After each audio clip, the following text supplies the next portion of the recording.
Aleluia. Gênesis, capítulo 13.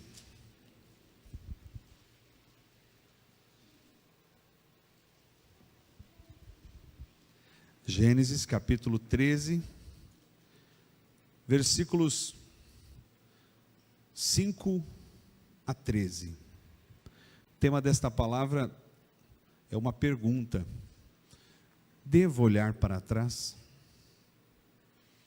Gênesis 13, versículo 5. Ló, que acompanhava Abraão, também possuía rebanhos e tendas.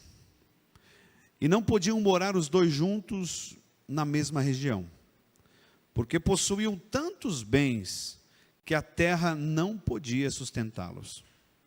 Por isso, surgiu uma desavença entre os pastores dos rebanhos de Abraão e de Ló. Nessa época, os cananeus e os ferezeus habitavam aquela terra. Então Abraão disse a Ló: não haja desavença entre mim e você, ou entre os seus pastores e os meus. Afinal, somos irmãos. Aí está a terra inteira diante de você. Vamos separar-nos, e se você for para a esquerda, irei para a direita. Se você for para a direita, eu irei para a esquerda. Olhou Ló e viu todo o vale do Jordão, todo ele bem irrigado, até Zoar. Era como o jardim do Senhor, como a terra do Egito. E isso se deu antes de o Senhor destruir Sodoma e Gomorra. Ló escolheu todo o vale do Jordão e partiu em direção ao leste. Assim os dois se separaram. Abraão ficou na terra de Canaã, mas Ló mudou seu acampamento para um lugar próximo a Sodoma, entre as cidades do vale. Ora, os homens de Sodoma eram extremamente perversos e pecadores contra o Senhor. Ainda em Gênesis, agora no capítulo 19, Gênesis 19, versículo 17.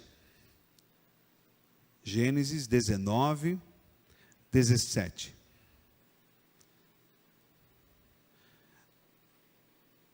Assim que os tiraram da cidade, um deles disse a Ló: fuja por amor à vida, não olhe para trás e não pare em lugar nenhum na planície.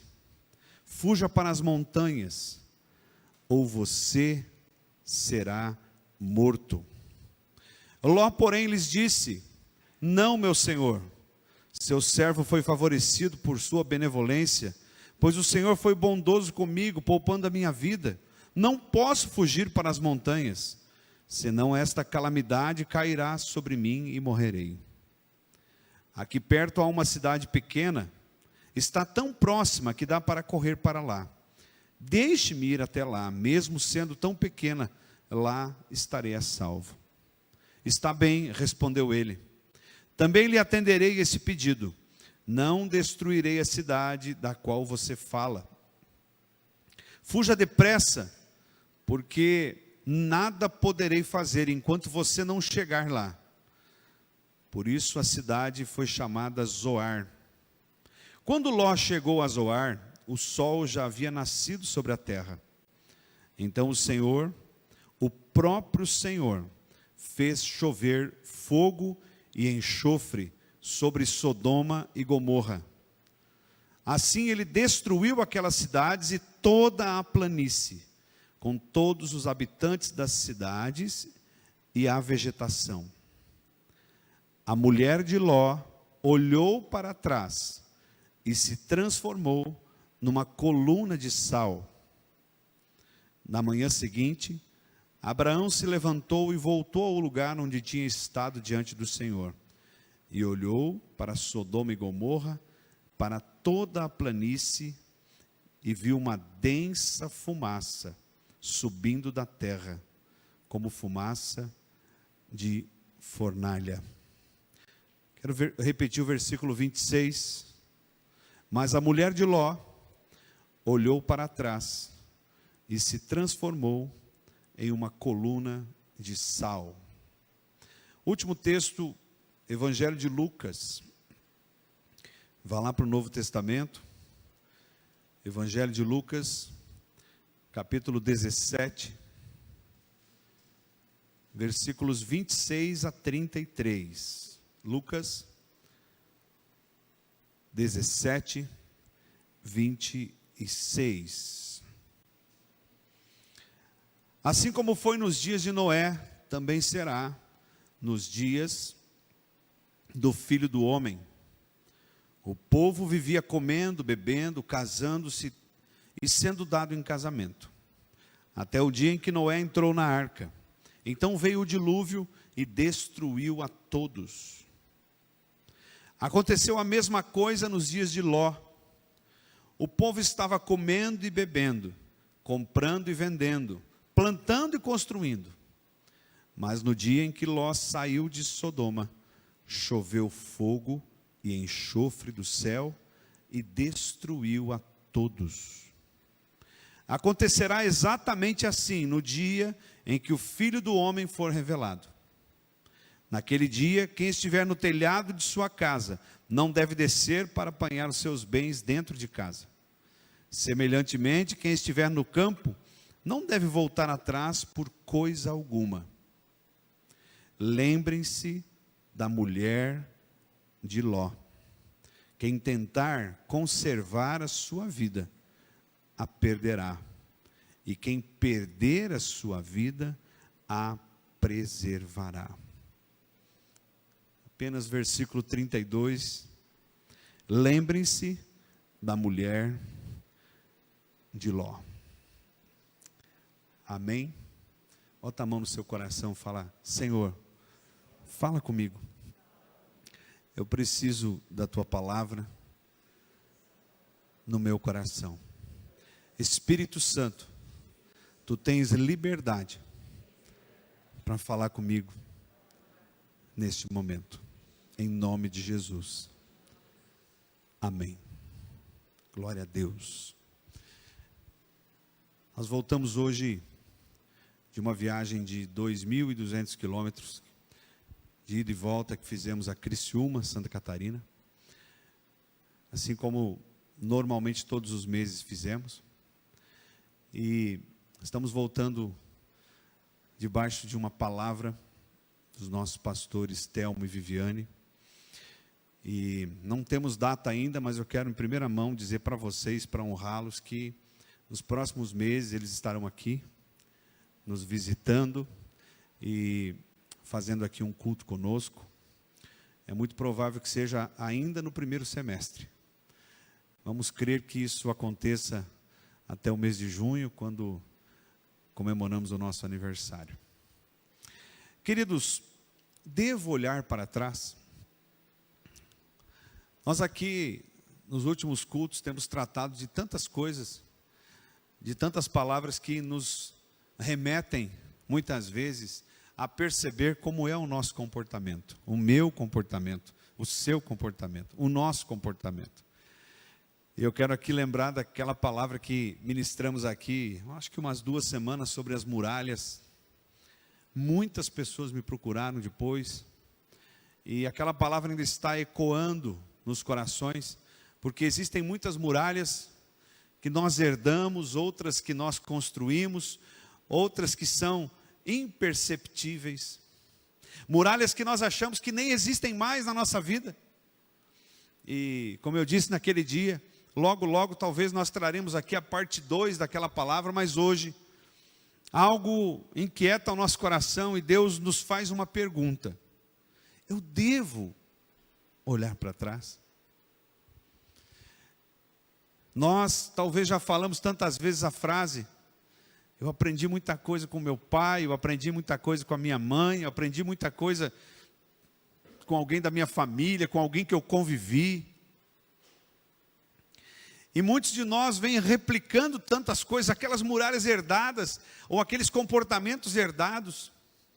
Muitos de nós, inclusive, não conseguem dar um passo para frente sem antes dar uma olhadinha para trás, sem antes contemplar aquilo que está atrás. Muitos de nós não conseguem tomar uma decisão sem comparar essa decisão a alguém que talvez veio antes de mim, na minha geração, ao que o meu pai faria, o que o meu avô faria. E a Bíblia é muito clara em nos ensinar sobre a honra. Fala comigo, honra. Né? Inclusive, os próprios mandamentos entregues por Deus a Moisés diz: honra o teu pai e a tua mãe, para que te prolongues os dias sobre a face da terra. A honra àqueles que são mais experientes, a honra às autoridades. Isso tudo é bíblico, queridos.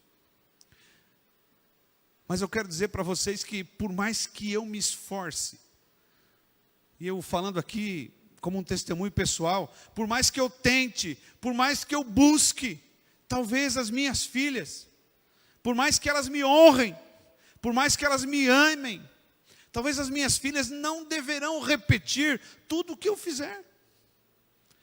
A minha oração é que elas sejam melhores do que eu, de que elas olhem para mim e repitam e se espelhem naquilo que eu efetivamente estou fazendo de bom, naquilo que eu estou replicando a presença de Deus, naquilo que eu estou sendo uma pessoa de referência. Mas a minha oração é que as minhas filhas elas sejam melhores do que eu. Porque se elas forem melhores do que eu, elas olharão para mim e repetirão aquilo que eu fiz de bom, e elas aprenderão mais, e os filhos dos filhos, como diz a palavra, serão ainda mais abençoados. Amém? Existem circunstâncias que nós precisamos sim dar uma olhadinha para trás. Hoje mesmo na volta de viagem, o irmão Alex e a irmã Leninha estavam conosco, e eu comentava sobre um emprego que eu tinha antes do atual emprego que eu tenho lá na UTFPR. Eu falava como era bom trabalhar naquele lugar, como as circunstâncias eram melhores. Eu até me lembrei que naquela época, isso há 11 anos atrás, eu até ganhava mais do que eu ganho hoje. E eu me peguei contemplando uma vida que eu tive lá no passado. E quanto mais a gente faz isso, mais talvez a gente fique encucado. Queridos, existem circunstâncias que não há nada de errado de olharmos para trás. Mas nós precisamos compreender que nós vivemos uma vida diante do Senhor. Nós vivemos uma vida como Jesus falou a Nicodemos. Nós vivemos uma vida na qual nós nascemos de novo. Nós não vivemos mais para nós, como diz Paulo a Gálatas. Não sou mais eu quem vivo, mas Cristo vive em mim. E a vida que eu agora vivo, eu vivo para Ele. Então, quando nós nascemos de novo, quando nós entregamos a nossa vida para Jesus, quando nós temos uma experiência com o Senhor, a vida que nós passamos a viver não é mais a nossa vida. Jesus fala isso no Evangelho de Lucas. Aquele que quiser ganhar a sua vida, irá perdê-la. Significa, queridos, que eu não posso conservar tudo aquilo que eu já vivi na vida que eu estou vivendo hoje. Tem coisas que eu vou ter que deixar onde? Lá atrás. Lá atrás. A Bíblia é muito clara em dizer que nós devemos aprender a remir o tempo. Aprender a aproveitar o tempo. Porque os dias são maus. Muitos de nós, amados, têm perdido o dia de hoje pela preocupação com o dia de amanhã. Isso não significa que eu não preciso me preocupar em pagar minhas contas, em levar pão para a mesa da minha família, não é nada disso. Significa que existe um mal que tem afligido a humanidade, e muitos filhos de Deus, muitos convertidos, muitos que já conhecem a palavra, existe um mal chamado medo, ansiedade. A ansiedade, ao contrário da depressão, depressão é o excesso de passado, e ansiedade é o excesso de futuro. Significa, queridos, que nem depressão, que é o excesso de passado, e nem ansiedade, que é o excesso de futuro, fazem bem para nós. Eu não estou aqui dizendo que crente não pode ter depressão ou não tem depressão. Não é isso. Eu estou dizendo que existem circunstâncias em que nós vivemos o excesso de passado. E quando a gente começa a viver o excesso de passado, nós acabamos perdendo duas coisas muito importantes. Perdemos o presente e perdemos o futuro. Eu começo a viver num bombardeio, eu começo a viver numa circunstância, peraí, eu não posso mais abandonar aquilo que está lá atrás, mas eu também não consigo viver o amanhã porque eu estou preocupado, eu estou com medo. Será que eu vou conseguir?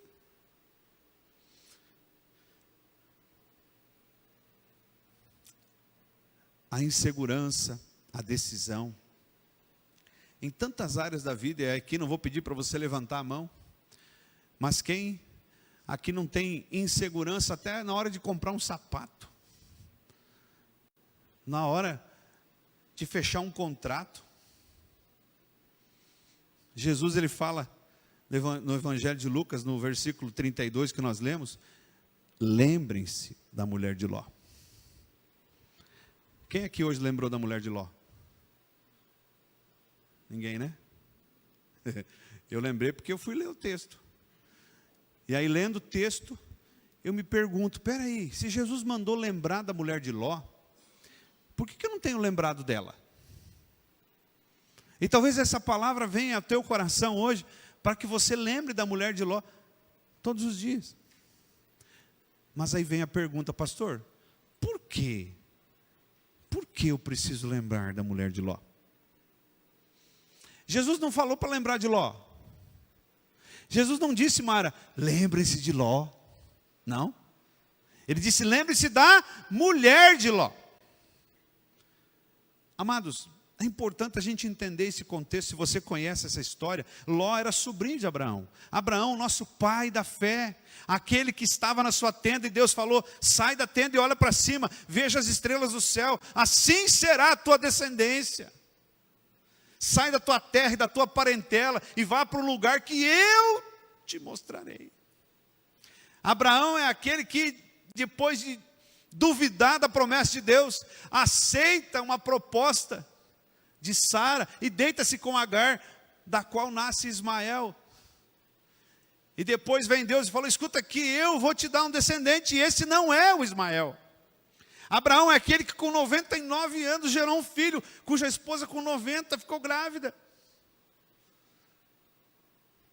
Ló era seu sobrinho. A Bíblia diz que eles eram muito ricos, tinham muitos rebanhos. E os pastores de Ló e os pastores de Abraão, fala comigo, já não se bicavam. A coisa já ficou tão grande que eles não se acertavam mais, Nedir. Eles não... E aí Abraão, com toda a sua sabedoria, disse, Ló, querido, não é tema dessa palavra, mas observe a profundidade de uma palavra de um homem de fé. É por isso que Abraão aparece lá em Hebreus como referência de fé. Abraão, ele chama o seu sobrinho e fala assim, Ló, escolha para onde você quer ir. Quem era a autoridade ali? Era Abraão ou era Ló? Abraão. Abraão, Paulo, podia ter dito assim, ó, é o seguinte, eu que sou autoridade aqui, sou o mais velho, sou teu tio, eu vou para lá e você vai para cá e acabou a conversa. Não. Ele disse, escolha, se você for para a direita, eu vou para a esquerda. Se você for para a esquerda, eu vou para a direita. Isso é fé. A Bíblia diz, ele tem cuidado de vós.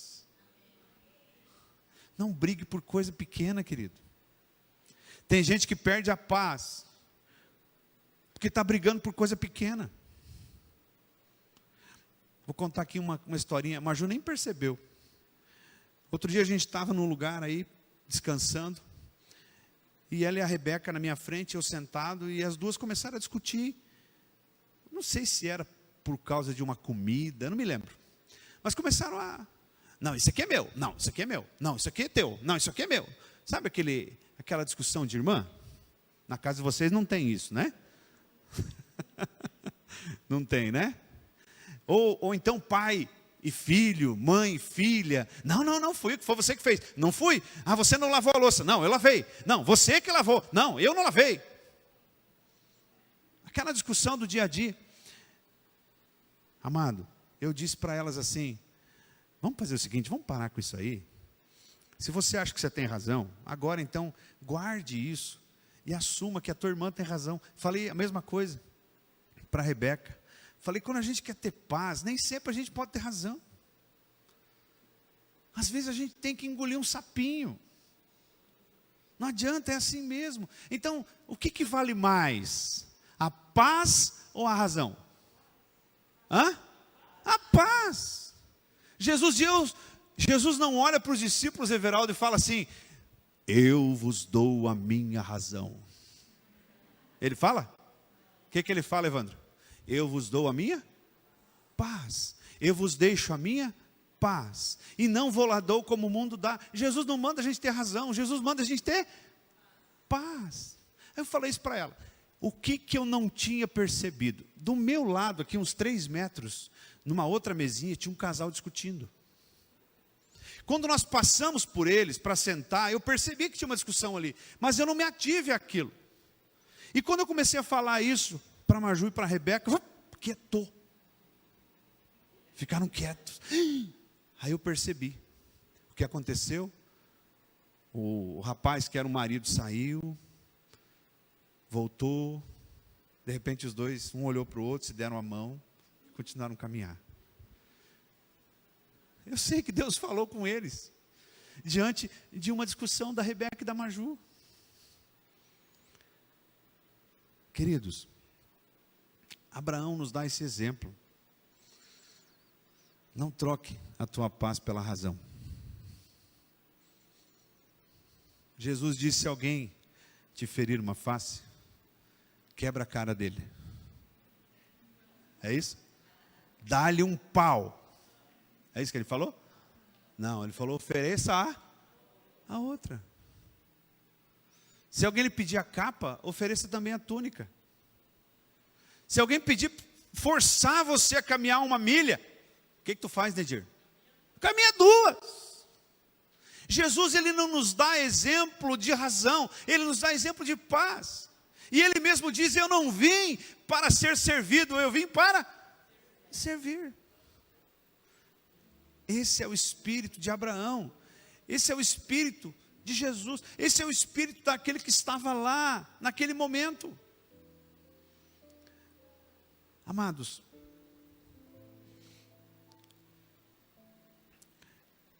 Ló, ele não teve noção da escolha que estava fazendo. Ló deu uma olhadinha para um lado, viu um monte de morro, viu um lugar pedregoso. Aí ele olhou para o outro, ele viu uma planície. Tem até um livro que eu quero escrever, já escrevi uma boa parte, e o título vai se chamar O Perigo da Planície. Ló viu uma planície ali, bem irrigada, diz a palavra. Eu fico imaginando, Everaldo, que ali deveriam ter flores, passarinho. Você consegue imaginar? Um lugar bonito, um lugar de paz. E Ló falou assim, sabe de uma coisa? Eu vou por aqui. A Bíblia diz que ele foi armando tendas. Ele foi armando tendas, naquele lugar bonito, naquela planície. E o acampamento dele chegou até praticamente dentro ou próximo de uma cidade chamada Sodoma. A palavra Sodoma, ela vem da palavra sodomia. E a palavra sodomia significa perversidade sexual. Sodoma foi uma das cidades com mais intensidade destruídas por relato da Bíblia. A Bíblia é muito clara e a história também conta sobre a perversidade sexual que existia naquele lugar. Mas Ló não percebeu isso, porque os olhos dele estavam voltados para a planície, para o lugar gostoso de viver, Inclusive, se você for ler depois toda a história de Ló, que começa em 13 e termina em 19, a Bíblia diz que Ló virou um juiz na cidade. Ló virou uma autoridade. Um homem que nasceu praticamente na casa do nosso pai da fé. Ele vira autoridade numa cidade cuja perversidade sexual era tremenda. Quando Deus revela sobre a destruição de Sodoma, Abraão intercede por Ló. E Deus diz: eu não vou destruir enquanto ele estiver lá. Os anjos foram para lá, tiveram que arrancar a força. Eu vou falar depois sobre algumas coisas. Tiveram que tirar a força a família de Ló. E eles deram uma ordem, Leandro. Eles disseram: não olhem para trás. A Bíblia diz que quando eles saíram da cidade e entraram na cidade que Ló queria ficar, o próprio Deus mandou fogo e enxofre, e a cidade toda foi destruída juntamente com a planície. E naquele momento, a mulher de Ló contempla. Porque a palavra olhar, eu já preguei uma vez sobre isso e eu me lembrei e fui buscar. A palavra olhar no hebraico significa nabate. Essa é a palavra original que está ali. A mulher de Ló nabate para trás. E a palavra nabate não significa apenas dar uma olhadinha. A palavra nabate significa contemplar.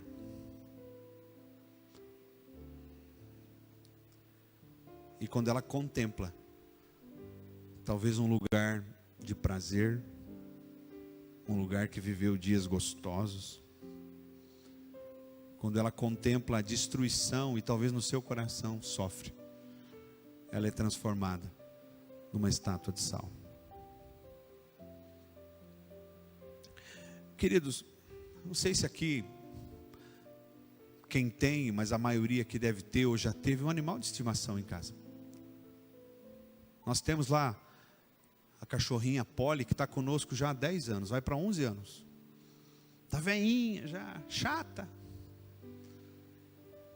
Mas a gente brinca com ela, a gente tira comida da boca dela. Às vezes ela dá umas rosnadas. A gente tem passarinho, tem umas calopsitas lá em casa também, que a gente brinca. Mas lá em casa já não tem leão.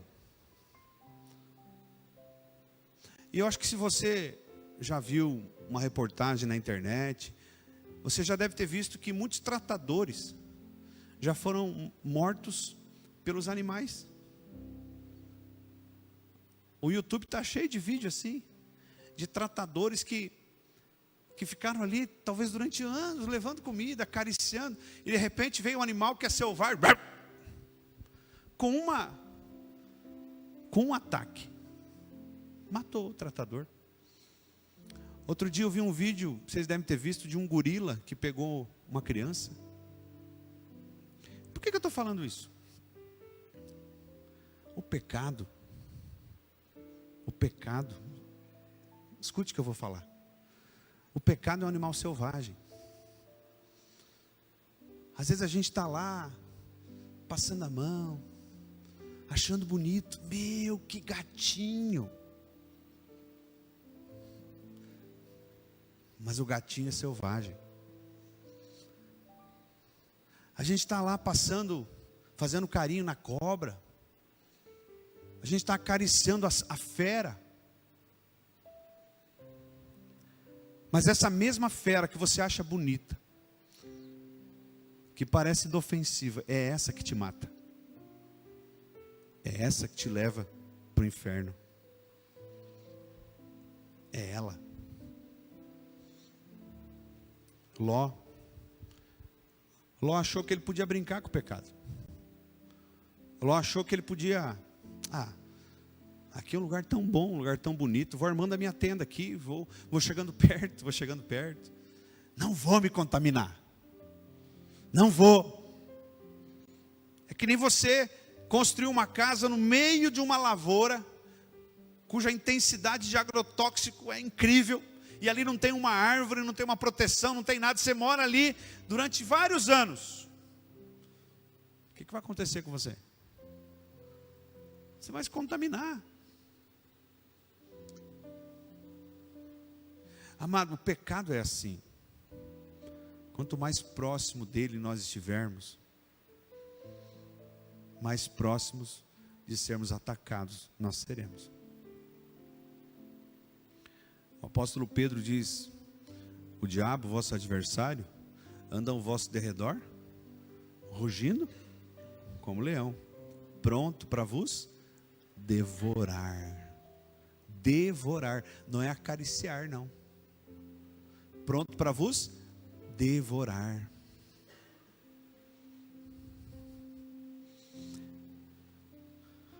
Ló brincou com o pecado. Não brinque com algo que pode te destruir.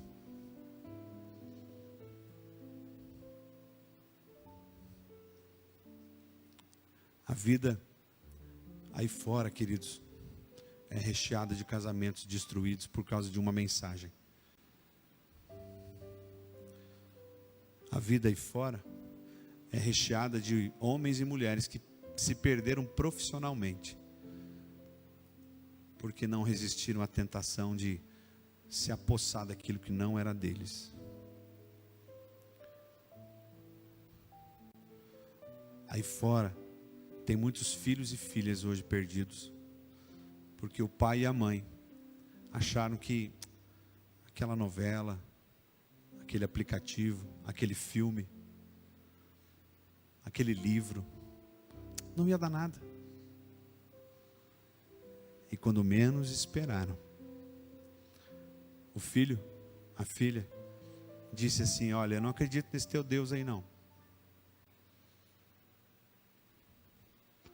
Quero viver minha vida.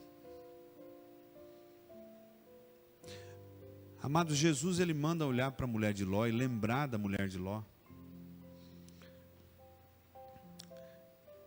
para que nós estejamos fazendo aquilo que ela deveria ter feito e não fez. A mulher de Ló, ela conviveu com pessoas de muita fé, mas ela não aprendeu e não adquiriu a fé que precisava. Você lembra que quando Isaac nasceu, Deus disse: pega teu único filho e vá para um lugar que eu ainda vou te mostrar, vá para um monte. Depois Deus mostra o monte, e lá você vai oferecê-lo em sacrifício.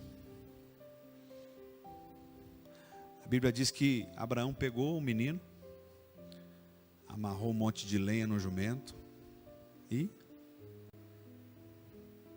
quando avistou o monte, mandou o servo esperar. Eles subiram, preparou a fogueira, amarrou o menino, e quando ia matar, ele ouviu uma voz: não faça isso, porque agora eu sei que você não está me negando nem o seu próprio filho. Que Deus me perdoe, mas eu não teria coragem. Eu ainda preciso melhorar muito. Eu sou um daqueles que olharam para Jesus e falaram assim: aumenta a nossa fé. Você teria? Claro que não. Mas esse era Abraão, essa era Sara, que praticamente criaram Ló e a mulher. Ela conviveu com eles, mas ela não aprendeu o que tinha que aprender. Muitos de nós, queridos, estamos próximos de pessoas muito abençoadas, e estamos desperdiçando momentos preciosos que não voltam mais. Eu não estou dizendo que você precisa estar perto só do pastor, da pastora, do seu líder de célula, também. Mas comece a observar que essas pessoas de muita fé podem me dar? O que eu estou aprendendo com elas? O que eu estou levando para a minha posteridade? O que eu estou levando para a minha vida? O que é que isso está gerando em mim? Está gerando alguma coisa? Está mudando a minha vida? Caso contrário, querido, eu estou sendo a mulher de Ló, que quando vai e se depara com uma circunstância um pouquinho melhor, com um vale mais irrigado, com uma cidade cujo prazer sexual estava sendo oferecido, eu esqueço tudo aquilo que eu aprendi.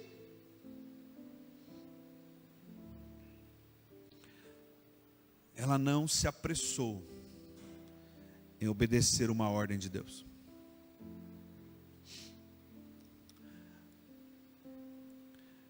Quando os anjos chegaram e disseram tanto para Ló quanto para a mulher: vamos logo, nós precisamos tirar vocês daqui, vamos. A Bíblia é muito clara, depois você pode ler o texto. A Bíblia é muito clara em nos dizer que eles não tiveram pressa. Fala comigo, eles não tiveram pressa. Não tinham pressa. Queridos, essa característica é uma característica que está implantada hoje na mente, inclusive de muitos cristãos. Deus, ele começa a falar. É aquela velha história, amados. Dia 1º de janeiro você vai e fala: não, esse ano vai ser diferente. Aí vai passando o dia 5 de janeiro, dia 10 de janeiro. Esse ano eu vou ler toda a Bíblia. Chegou na metade de Êxodo, não deu mais. Não estou dizendo que você precisa fazer esse tipo de compromisso. Claro que você deve ler a Bíblia todo dia. Mas o teu compromisso com Deus, o meu compromisso com Deus, ele é muito maior do que esse. Ele é muito maior. Um compromisso de ser uma pessoa diferente. Um compromisso de mudar de vida. Muitos de nós, amados, têm confiado demais na misericórdia do Senhor. Deus é misericordioso? Claro que é. Claro que é. Porém, Ele mesmo diz na sua palavra, quando Ele cura lá os cegos, quando Ele olha para a mulher adúltera e não acusa a mulher adúltera, Ele diz: vá e não peques mais. O apóstolo João escreve lá na sua primeira carta, ele diz: filhinhos, escreva essas coisas para que não pequeis. Mas se porventura, fala comigo, porventura. O que é essa palavra? A palavra porventura pecar. Vocês têm um advogado junto ao Pai, Jesus, o homem, o justo. O pecado para mim e para você, queridos, ele precisa ser um acidente. E quando Deus, ele começa a bater na porta e fala: para com isso, nós não podemos nos assemelhar à mulher de Ló, que fica postergando. Faz logo. Toma logo essa decisão de parar com aquilo que você sabe. Hoje pela manhã, quando nós acordamos, eu liguei a televisão do quarto. Tinha um programa, um culto estava passando na televisão. E o pastor que estava ministrando falava, eu ouvi algumas frases só, e aquilo já bastou para mim. Ele dizia assim: você sabe o que é certo e o que é errado. Você que já teve uma experiência com Deus, você que conhece o Espírito Santo, e mesmo você que está no mundo, você tem consciência daquilo que é certo e daquilo que é errado. Aquilo falou muito claro comigo. Porque quando Eva e Adão ouviram de Satanás: olha, se vocês comerem, vocês serão como ele. Vocês terão conhecimento.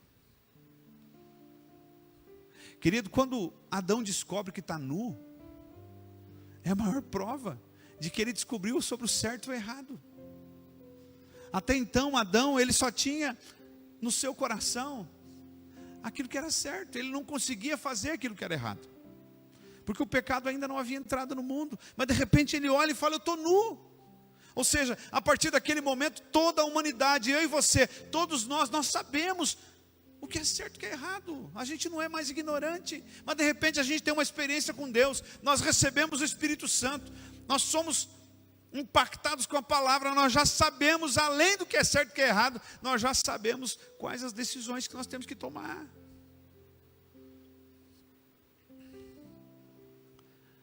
O problema, queridos, da humanidade não é falta de igreja. O problema não é falta de instrumento de levar a palavra. O problema é a falta de decisão pessoal, de assumir um compromisso, de restaurar o caráter.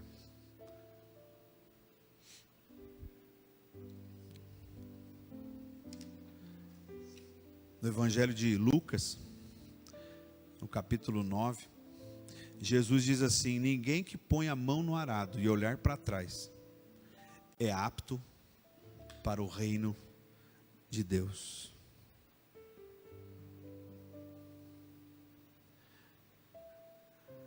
Tem uma frase que a gente já ouviu tantas vezes: o mais difícil para Deus não foi tirar o povo do Egito. Deus levanta Moisés, primeiro livra Moisés da morte, depois inquieta o coração dele. Moisés mata o egípcio, foge para o deserto, fica 40 anos. Existem relatos históricos que dizem que quando Moisés matou o egípcio, ele tinha em torno de 40 a 45. E ele ficou 40 anos no deserto, ou seja, 85 anos mais ou menos, a partir do nascimento de Moisés, é que Deus começa a cumprir o plano de tirar o povo do Egito. Quando ele sai depois das pragas, abre o Mar Vermelho, ou seja, Deus se manifesta tanto ali, aquele povo fica 40 anos circulando, até que, pela liderança de Josué, consegue entrar na terra prometida.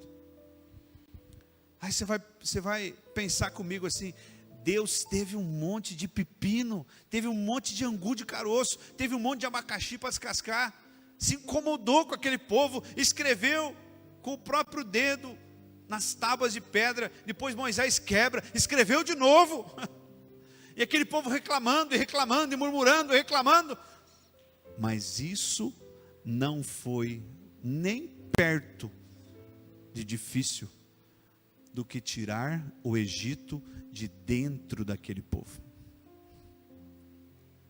Você está entendendo? Amém? Por que Jesus fala: lembrem-se da mulher de Ló? Quando a cidade é destruída, ela contempla. Os mais velhos aqui vão lembrar de uma palavra, eu acho que uns 4 ou 5 anos atrás, que eu ministrei sobre o para-brisa e o retrovisor. Alguém estava nesse culto? Quem lembra? Elisete, seu Pedro, Géver, Mara, Maju. Amados, o para-brisa é algo que eu não posso evitar. Se eu estou dirigindo meu carro, aquilo que aparece para mim no para-brisa, apareceu. Aconteceu. Agora, aquilo passou. E eu dou o quê? Dou uma olhadinha onde?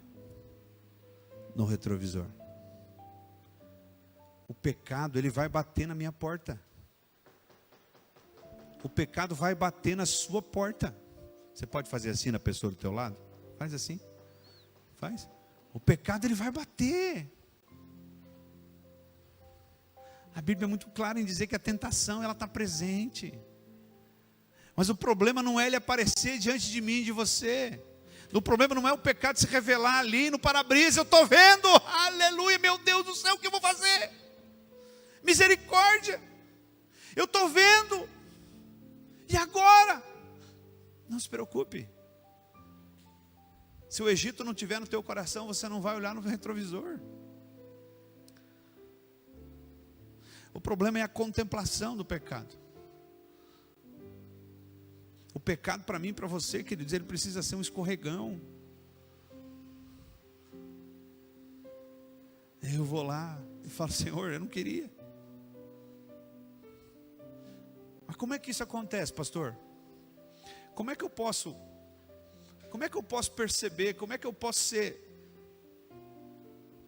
alertado? Você lembra da história de Davi e Batseba? Davi estava na boa. Levou a mulher para o palácio, grávida, o filho ia nascer. Não, isso aqui eu estou recolhendo ela, estou ajudando ela como viúva, na boa. Até que bate na porta dele um cara chamado Natã. E Natã, ele olha para ele e fala: Davi, você está errado. Você pecou, você tem que se arrepender. Quando Davi ouve aquilo de Natã, ele vai para o pó. Pastor, mas como é que Deus pode perdoar um homem que precisou ser confrontado? Querido, quem de nós não precisa? Quem de nós não precisa ser confrontado? É bom, é gostoso? Claro que não. Ninguém gosta de ser confrontado. Ninguém gosta que alguém olhe para você e fale: olha, tem algumas coisas na tua vida que você tem que mudar. O que nós gostamos é que as pessoas olhem para nós, Maria, e digam assim: você é legal, você faz muito bem, isso aqui, nossa, maravilhoso. Cuidado com gente que só elogia. Essas pessoas normalmente não te fazem crescer. E eu não estou dizendo que as pessoas, ao falarem com você, têm que ficar apontando o dedo. Isso também é coisa do diabo. A Bíblia diz que nem Deus acusa, mas quem acusa é o diabo. Agora, o confronto, ele sempre está associado ao amor. Quem me conhece sabe que, se você não quer ouvir a verdade, não me pergunte. Mas eu confesso que eu já levei muita lambada na vida por essa minha sinceridade. Ao longo do tempo, ao longo especialmente dos últimos anos, Deus tem me dado sabedoria para aprender a usar essa sinceridade.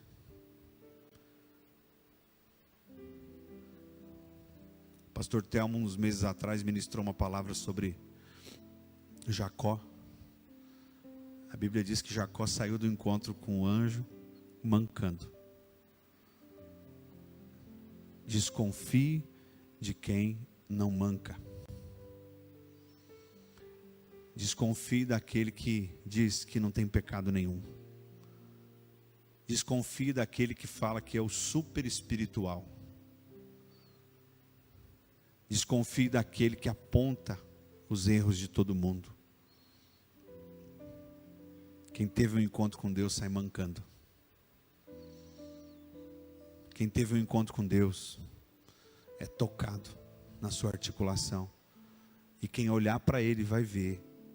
A Bíblia diz que Jacó saiu ali de Peniel mancando. E as pessoas podiam ver ele mancando. Eu quero a cada dia, se for pelo toque do Senhor, Paulo, eu quero mancar mais e mais, mais e mais, mais e mais. É preferível você se arrastar, porque você foi quebrado pelo toque do Senhor, do que você andar numa pose artificial.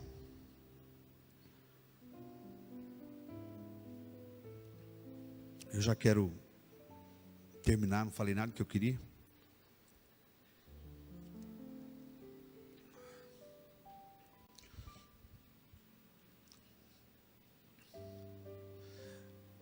Eu tenho certeza que Deus tinha um plano para aquela família.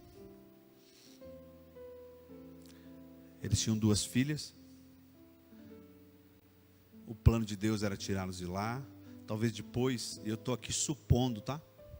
Talvez depois que eles pudessem se reencontrar, Cléo, com Abraão. Mas agora, no dia do resgate, a identidade da mulher de Ló se revelou. Todo o Velho Testamento é sombra do Novo. Vai haver um dia, queridos, que ao soar da trombeta, Senhor Jesus, Ele vai atrair aos céus, primeiro os mortos em Cristo, depois aqueles que são salvos. No dia do resgate, a identidade vai aparecer. No dia do resgate da mulher de Ló, a identidade dela foi revelada. No dia que Jesus vier para buscar a sua igreja, ninguém vai poder pedir ajuda para o pai, para a mãe, para o pastor. Ninguém vai poder mandar mensagem lá no grupo da salinha: ora por mim. É as virgens nécias. As virgens nécias vão ter saído para comprar óleo, e quando elas voltarem, o noivo já levou as virgens prudentes, e elas vão bater na porta: abre, abre, abre. A Bíblia diz que ele olha: não conheço vocês.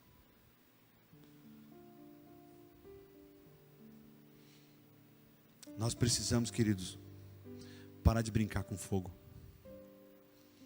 Pode não dar tempo. Meu pai conta uma história que lá em Itapiranga, no rio Pipiri, era muito comum eles, e eu vou contar aqui uma coisa que acontecia lá no passado, que eu acho completamente errado, mas acontecia. Talvez o seu Pedro tenha feito isso. Era muito comum eles pescarem, se é que dá para chamar de pesca, com dinamite. Acendia um pedaço de dinamite, encontrava o cardume com tocha de fogo, e jogava o dinamite aceso, e ali explodia o dinamite, e os peixes eles boiavam. E pegavam muito peixe, muito, muito. Talvez se você for conversar com alguém aí, que teve essa experiência, pode te contar. E o meu pai conta que, não sei se era um primo dele ou um conhecido, acendeu aquele dinamite. E quando ele ia jogar com aquela tocha de fogo, com uma mão segurava o dinamite e com a outra mão a tocha de fogo. Quando ele foi jogar, o cardume havia se deslocado. E ele ficou procurando: cadê o cardume? Nesse tempo que ele esperou, explodiu o dinamite, e o braço dele foi arrancado inteiro. Amado, hoje quando eu estava orando por essa palavra, Deus me fez lembrar disso. Quando a gente fica pecando, é a mesma coisa. Ah não, o dinamite não vai explodir. Não, o dinamite vai dar tempo. Vai dar tempo de jogar no cardume. Vai dar tempo de apagar a mensagem. Vai dar tempo. Não dá nada, ninguém vai ficar sabendo. Pode não dar tempo. Pode ser que eu e você, no dia de hoje, estamos sendo chacoalhados pelo Senhor e dizendo: vamos lembrar da mulher de Ló? Vamos lembrar da palavra que a gente está ouvindo? Vamos lembrar das bênçãos que Deus tem derramado na nossa casa, na nossa família, no nosso casamento, na nossa saúde.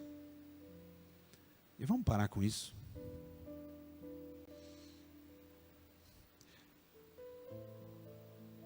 O dia da salvação daquela mulher se transformou no dia do seu juízo. Você pode ficar em pé?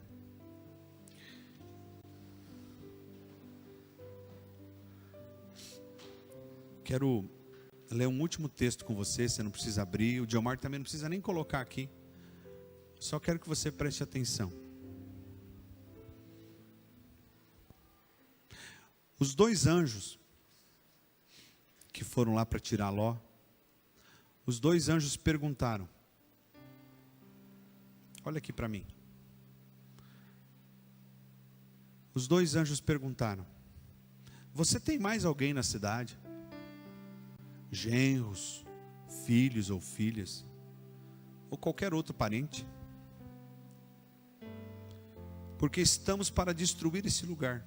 As acusações feitas ao Senhor contra este povo são tantas que Ele nos enviou para destruir a cidade. Agora escuta só.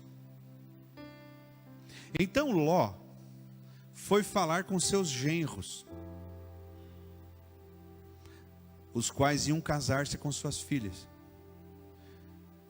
E lhes disse: saiam imediatamente deste lugar, porque o Senhor está para destruir a cidade. Mas eles pensaram que ele estava brincando. Gênesis 19, 14. Ló chamou o genro, ou os candidatos a genro, e disse: vamos embora. Observe que os anjos permitiram que Ló ainda fosse lá chamar eles, Everaldo. Amados, isso tem uma palavra profética profunda na minha vida e na sua vida. Deus hoje vem e diz: tem mais alguém que você queira salvar? Você está entendendo? Tem mais alguém que você queira salvar? E Ló falou: sim, tem meus genros. Eles vão casar com as minhas filhas. Então vai falar com eles. E quando Ló chega, falou: olha, a cidade vai ser destruída. Que destruída! Conversa. Vem, vamos. Não. A Bíblia é muito clara em dizer que eles achavam que Ló estava brincando. Amados, nosso papel é diante do Senhor garantir que estamos salvos e não fazer com que esta lamparina seja colocada debaixo da cama. Jesus olha para mim e para você hoje e diz: vós sois a luz do mundo. E não se acende uma candeia, uma lamparina para colocar embaixo da cama, mas antes ela precisa ser colocada num lugar alto, para que assim ilumine todos que estão na casa. Talvez hoje venha o Senhor e fala: tem gente ainda que você precisa alertar, tem gente ainda que você precisa pregar. Pregue em tempo e fora de tempo. Pregue em tempo e fora de tempo. Pastor, mas eles não ouvem. Os genros de Ló também não ouviram. Eles acharam que era brincadeira, até que a cidade foi destruída e morreram todos. Se você sair na rua hoje e falar: Jesus vai voltar, Jesus vai voltar, Jesus vai voltar, a grande maioria vai dizer: esse cara está louco. Quando Noé começou a construir a arca, esse cara está louco, aqui nem chove, nem rio tem aqui. Mas eu não posso olhar para trás porque alguém está me chamando de louco. Eu não posso olhar para trás porque alguém está dizendo que eu estou brincando. Não, eu preciso olhar para frente.